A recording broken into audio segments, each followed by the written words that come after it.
Hi friends, தீபாவளிக்காக நான் உங்கள் கூட நிறைய ரெசிபி ஷேர் பண்ணிட்டு வரேன். இன்றைக்கி நாம் பார்க்க போகிறது பாதாம் பர்ஃபி. இதுக்கு என்னென்ன ஐட்டம்ஸ்லாம் தேவைன்னு பார்க்கலாம். 125 கிராம் பாதாம், கிட்டத்தட்ட 70 பாதாம் இருந்தது. இப்போ இதில் பாதி அளவுக்கு மில்க் பவுடர் எடுத்துட்டுருக்கேன், கிட்டத்தட்ட 60லேருந்து 65 கிராம். சர்க்கரை எந்த அளவுக்கு பாதாம் எடுத்துட்டுருக்கோமோ அதே அளவுக்கு சர்க்கரை எடுத்துக்கலாம். 125 கிராம் சர்க்கரை எடுத்துக்கலாம். இப்போ அடுத்ததாக ஒரு தட்டில் நம்ம கொஞ்சம் நெய் விட்டு க்ரீஸ் பண்ணி அதையே ரெடி பண்ணி வச்சுக்கலாம் கேக் போட. இப்போ முதல்ல பாதாமை நல்லா கொதிக்கிற வெந்நீரில் அடுப்பை அணைச்சிட்டு அரை மணி நேரம் ஊற வச்சுக்கணும். ஊறின அப்புறமா இந்த மாதிரி தோலை தனியாக எடுத்துட்டு ஒரு தட்டில் போட்டு வச்சுட்டு கொஞ்சம் நேரம் ட்ரை ஆன உடனே மிக்சியில் பொடி பண்ணிக்கணும். இந்த பொடி பண்ணது எவ்வளோ அளவுன்னு பார்த்துக்கோங்க, அதே அளவு தான் வரும்.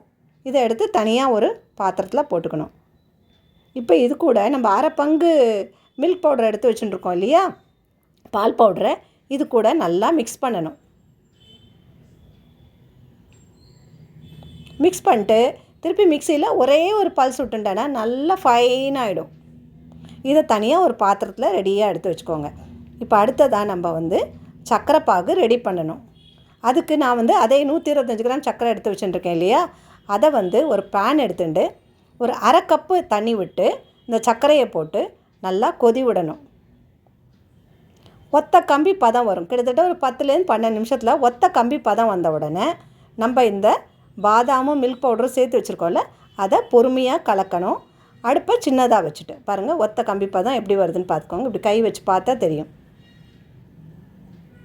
பொறுமையாக கலக்கணும், அடுப்பை சின்னதாக வச்சுக்கணும்.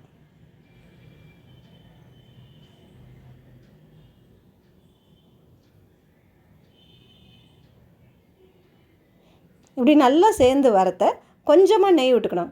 நான் மொத்தமே இதுக்கு 3 டீஸ்பூன் நெய் தான் விட்டுண்டேன். முதல்ல ஒரு 2 ஸ்பூன் விட்டுண்டேன். அடுத்ததாக கொஞ்சமாக ஏலக்காய் பொடி சேர்த்துக்கலாம். இப்போ நல்லா கலந்து விட்டுண்டே வந்தீங்கன்னா கைவிடாத நல்லா சேர்ந்து வரும். கடைசியாக கொஞ்சம் நெய் விட்டுண்டிங்கன்னா இந்த பதம் பாருங்கள், நம்ம கையில் எடுத்தால் லைட்டாக உருட்டுற பதம் இருக்கும். அதுதான் அந்த ஸ்டேஜில் தான் நம்ம அடுப்பை அணைச்சிடணும். இப்போ ஏற்கனவே நம்ம பிளேட்டில் நெய் விட்டு க்ரீஸ் பண்ணி வச்சுருக்கோம் இல்லையா, அதை பக்கத்தில் வச்சுக்கணும். இதான் ரெடி ஆகிடுது. இப்போ இதை எடுத்து அந்த பிளேட்டில் சேர்த்துக்கணும். பாருங்கள், இது மாதிரி போட்டு நல்லா அப்படியே ஈவனாக பரப்பி விடணும். நான் கம்மி குவான்டிட்டி தான் பண்ணியிருக்கேன், அதனால் பர்ஃபி கம்மியாக தான் வரும். எனக்கு ஒரு 15 பர்ஃபி தான் கிடச்சிது. இது மாதிரி ஸ்ப்ரெட் பண்ணிவிட்டு கொஞ்சம் நேரம் ஆற விடணும். நல்லா ஒரு கரண்டியால் நல்லா ஈவனாக்கி விட்ருங்க.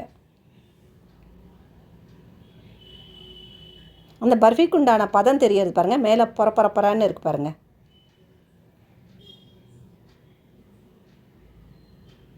இதை பண்ணிவிட்டு இப்போ நம்ம கட் பண்ணணும். ஒரு 15 நிமிஷம் பொறுத்து கட் பண்ணலாம்.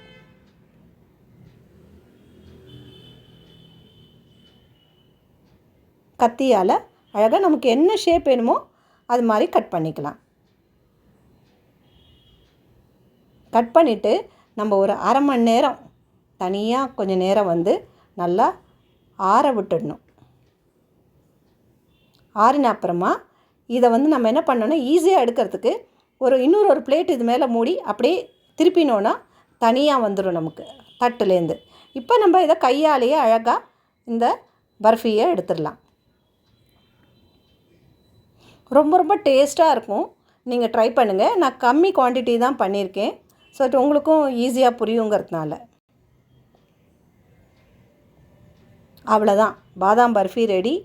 ரொம்ப டேஸ்ட்டாக இருக்கும். ட்ரை பண்ணுங்கள். ட்ரை பண்ணிட்டு உங்களோட ஃபீட்பேக் கொடுங்க. சப்ஸ்கிரைப் பண்ணுங்கள். யார் சப்ஸ்கிரைப் பண்ணாதவங்க கட்டாயமாக சப்ஸ்கிரைப் பண்ணுங்கள், சப்போர்ட் பண்ணுங்கள். அவ்வளோதான், ரெடி. ஹாப்பி தீபாவளி. தேங்க்யூ.